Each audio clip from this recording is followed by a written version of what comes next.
Welcome to the latest edition of Neuroscience Updates, covering breakthroughs in the past 2 weeks. Brought to you by LucidQuest.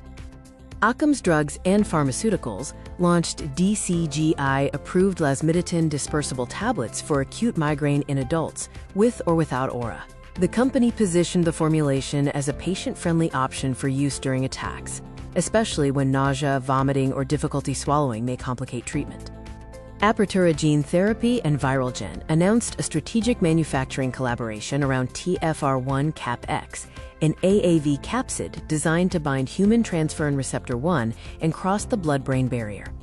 The deal is intended to give Apertura licensees access to plasmid supply and scale-up support for CNS-directed gene therapy programs. MIRA Pharmaceuticals reported preclinical data for MIRA 55, showing no THC or rimonabant-associated CNS side effects in behavioral assays including hypothermia, catalepsy, elevated plus maze, and open-field testing. The company linked the update to planned IND work in inflammatory pain. Anavex Life Sciences withdrew its EU marketing application for blarcamesine in early Alzheimer's disease after CHMP feedback indicated a positive opinion was unlikely at this stage. The company said it will review the feedback and gather additional data and analyses. Denali Therapeutics received US FDA accelerated approval for AVLAYAH, or tividenofusp alpha EKNM, for neurologic manifestations of Hunter syndrome. The approval covers pre-symptomatic or symptomatic pediatric patients weighing at least 5 kilograms before advanced neurologic impairment, with continued approval dependent on confirmatory evidence.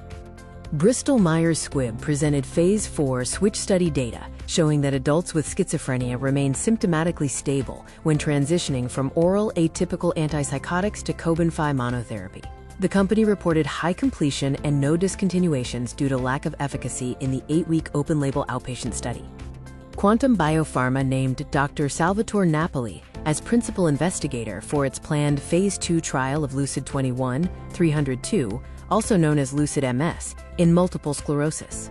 The company describes the candidate as a first-in-class, non-immunomodulatory neuroprotective program and said an IND submission is planned in the coming weeks.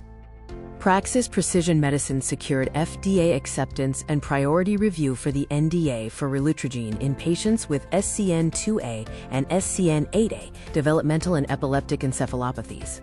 The filing is supported by the EMBOLD study, and the company said the PDUFA target action date is the 27th of September 2026. Stay ahead in neuroscience research. Like, share, and subscribe for our updates. Visit www.lqventures.com or email us at info@lqventures.com for expert healthcare consulting. See you next time.